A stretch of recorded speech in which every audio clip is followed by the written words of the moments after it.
On a un sondage intéressant signé Angus Reid sur les électeurs. Comment les électeurs voient la suite des choses au Canada en fonction du résultat des présidentielles américaines? Là, on parle des électeurs d'ici, là. Oui, oui, oui, on parle des électeurs canadiens et ce qu'on leur a demandé, c'est qui pensez-vous qui serait le premier ministre le plus apte à gérer la relation avec les États-Unis dans le scénario Harris et dans le scénario Trump? Et ça donne des résultats complètement différents. D'abord, c'est rare que je vous parle d'un sondage qui donne à Justin Trudeau de l'avance sur Pierre Poilievre, mais c'est effectivement le cas dans le scénario Harris. Alors, dans le scénario Harris, Justin Trudeau, de loin, est la personne, 37. Et je vais vous dire de loin, je vous explique, 37 des Canadiens pensent que Justin Trudeau est le plus apte à être le partenaire de Kamala Harris, 30 pour Pierre Poilievre.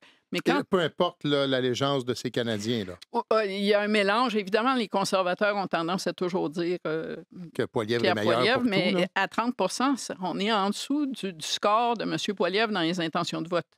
Ce qui est quand même aussi intéressant. Et à 37 pour Justin Trudeau, on est largement au-dessus. Ça doit vouloir dire qu'il y a pas mal de néo-démocrates qui ne s'attendent pas à ce qu'on leur demande si un premier ministre signe serait bon pour gérer la relation dans un sens ou dans l'autre.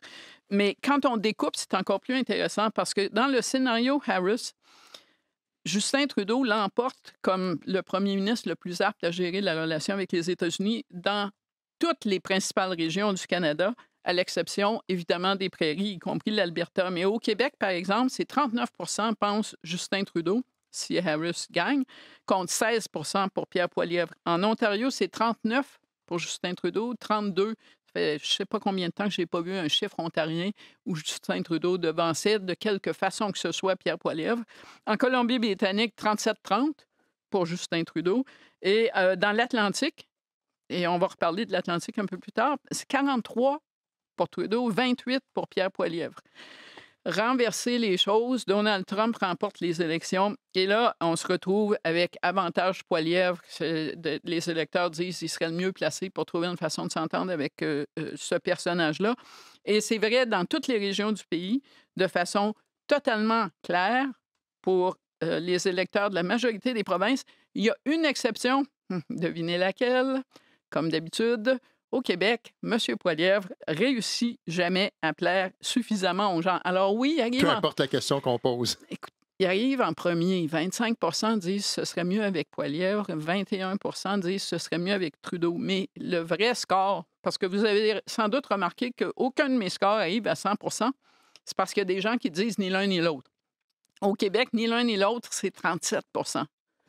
Tout pour ne pas dire Pierre Poilievre pour certains électeurs. C'est quand même intéressant parce que ça veut dire probablement que M. Trudeau pourrait peut-être compter des points si ce soir Kamala Harris est victorieuse.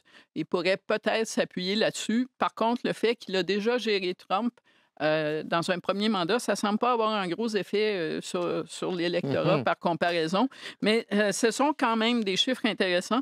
Et j'imagine que dans le camp, ça ne veut pas dire que les gens de Pierre Poilievre, en passant, souhaitent que Donald Trump remporte les élections, parce qu'il y a OK. beaucoup de risques associés à ce résultat-là.